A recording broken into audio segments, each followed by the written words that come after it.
A little over a year ago, we reviewed the iKOOLCORE R1. At the time, I thought this little cube was game-changing with its 4 2.5 gigabit Ethernet ports and highly efficient Intel CPU capable of running as a firewall, an ESXi host, or practically anything you'd want to run on it. Now it's time to check out the successor to the R1, the R2. Let's get to it.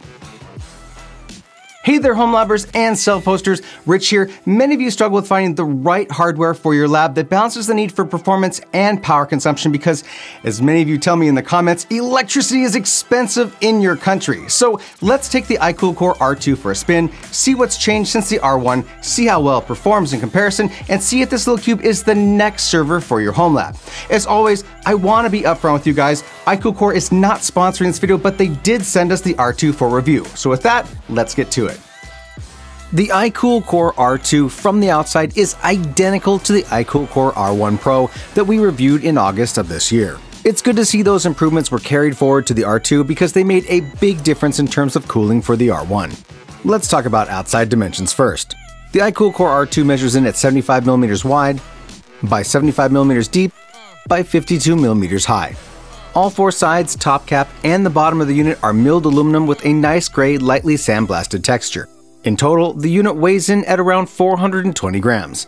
On to the specs. The iKOOLCORE R2 is available with either an Intel N95 CPU with 4 cores and a boost to 3.4 GHz, or an Intel i3 N300 CPU with 8 cores that boost up to 3.8 GHz.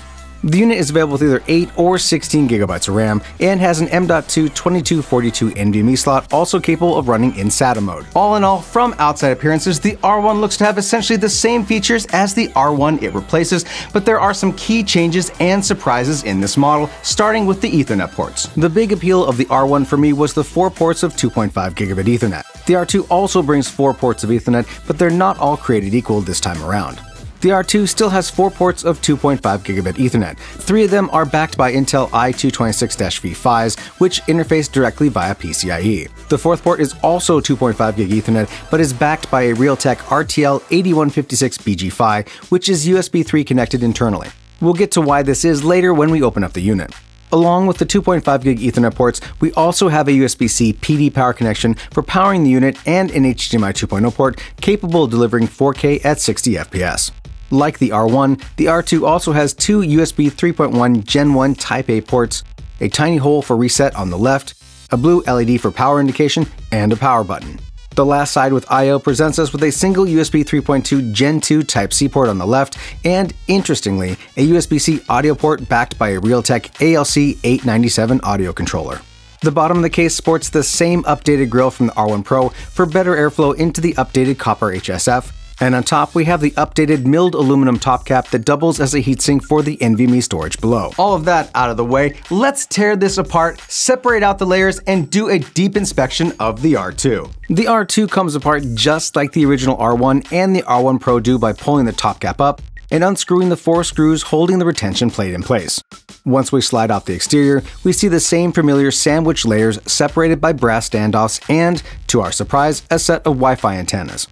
After unscrewing the brass standoffs, disconnecting the flexible PCIe interconnects between the CPU board and the I/O board, and disconnecting the heatsink fan connection, we have the tiny R2 apart.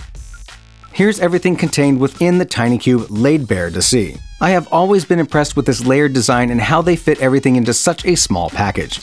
Let's look at the boards more in detail. Our sample unit is the N95 CPU, which is located on the CPU board with the 8GB of RAM, HDMI, USB-C power connection, and one of the 4 2.5 gig Ethernet ports, backed by an Intel i226-V PHY. The big changes in the R2 happen more on the middle I/O board. The board in the middle contains the 2 USB-A ports, the 2 USB-C ports, the M.2 NVMe slot, and the last 3 Ethernet ports. New to the R2 is the M.2 NGFF slot directly below the M.2 NVMe slot for adding Wi-Fi to the unit. Taking a look at the backside of the board, we can see the 2 Intel i226-V Ethernet PHYs and the oddball PHY above that is likely the Realtek RTL8156BG PHY. For reference, that would put the Realtek NIC on the top right of the stack of NICs when facing the unit. My suspicion as to why iKOOLCORE replaced one of the Intel interfaces with a USB 3 connected Realtek NIC is that they didn't have enough PCI lanes from the chipset to connect the fourth Intel NIC and add the additional M.2 NGFF slot for Wi-Fi. Connecting the fourth NIC directly to USB 3 frees up the availability to repurpose some of the PCIe lanes for the Wi-Fi interface while providing 4 total NICs to the system. To whether this is a good or bad thing really depends on what you're planning to use the R2 for. For example, pfSense and OPNsense technically do support Realtek NICs, but generally speaking, the Realtek driver support in BSD is iffy and potentially problematic. If you're planning on running VMware ESXi on the R2, you're out of luck using that interface, as VMware does not support Realtek NICs. That being said, however, you could pass the NIC directly through to a VM if you wanted, so it's not a complete loss, just some things to consider. Here's another shot of both of the two boards side by side. The left side is the CPU board and the right side is the I/O board. You can very clearly see the Intel i226-V Ethernet PHYs and the oddman out next to them. One note on the supplied Wi-Fi antennas with the R2. All R2 units come with Wi-Fi antennas regardless if you order a unit with a Wi-Fi card or not. You can see the two antennas there fixed to the inside of the plastic logo. These antennas are known as patch antennas and they're commonly used in low-profile applications like they are here. You'll also notice that the two antennas are different, and that's because the larger antenna on top is a dual-band 2.4 and 5 GHz antenna, and the smaller one below is a dedicated 5 GHz antenna. The big question here is how much of an upgrade is the R2 versus the R1 in terms of performance, and that's easily answered since all of the relevant CPU performance information for all of these chips is online. A quick dip over to the Passmark website to compare the three CPUs gives us some interesting information. At the time of this video, the R1 Pro, which is the R1 with the upgraded cooling, is still available on the iKOOLCORE website. That unit has an Intel Pentium Silver N6005 CPU. When you compare that to the two different CPU options available in the R2, it's pretty clear that the R1's N6005 and the R2's N95 CPU options are pretty much a wash between them in terms of performance, with the N95 being slightly better performer over the N6005.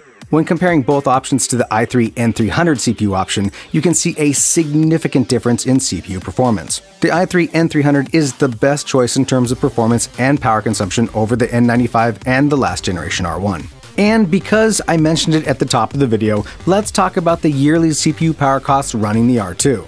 This graph shows the yearly cost of running each of the CPUs 24/7 at 13 cents a kilowatt hour, which is what I pay here in Oregon. I've added an Intel Xeon E5 2680 V4 CPU to the list since that's what I'm running in my Homelab now. They obviously cost a lot more to run, but I think it's important to make the comparison. If energy efficiency is the most important thing to you, the Intel i3 N300 CPU is the superior option, but it's also the most expensive in the R2 lineup. Interestingly, the N95 is the most expensive to run, even compared to the legacy R1's N6005 CPU, and only provides marginal performance gains. Regardless though, all three CPUs practically sip power compared to the monster Xeon E5 2680 V4 CPUs I'm running in my lab. All that's left to talk about here is the price. The iKOOLCORE R2 base model N95 with 8 GB of RAM, no storage, and no Wi-Fi comes in at $239 USD. Choosing the N95 with 16 gigs of RAM bumps up the price to $279 USD. Jumping to the N300 CPU and 8 GB of RAM puts the unit at $339 USD, with the 16 GB model coming in at $379 USD. A fully maxed out R2 with the highest everything, including 2 TB NVMe and Wi-Fi 6E, will set you back $591, which is wow. Whether that's worth the price is going to depend on you and your needs. No matter what, I highly recommend getting a unit with 16 GB of RAM over any of the 8 GB models, just for the flexibility more RAM gives you. If you're thinking about using the R2 for virtualization, I highly recommend selecting the i3 N300 CPU with 16 GB of RAM for the added compute. As a firewall running either pfSense or OPNsense, you'll likely get by just fine with the N95 and 8 GB of RAM. So, where does that leave us? I'm happy to see that iKOOLCORE is continuing to make mini PCs and that they're improving their product and providing more flexibility for end users in terms of connectivity options. If you'd like to see anything special tested on this unit, like how well it performs as a firewall or a virtual host running ESXi or Proxmox, let us know in the comments and we'll get working on that. And that, friends, will do it for this video. If you liked it, throw us a sub and a like, and if you have a beef with anything that I've said here, let me know in the comments below. Special thank you to our YouTube members. You guys help keep the lights on, and we thank you for it. If you'd like to help support the channel, consider becoming a member or buy some of our swag. It all helps us keep making these videos. And now that you've finished watching this video, how about checking out this playlist of other great self-hosting and home lab videos we've done in the past? If you're looking for your next great home lab idea, we can help.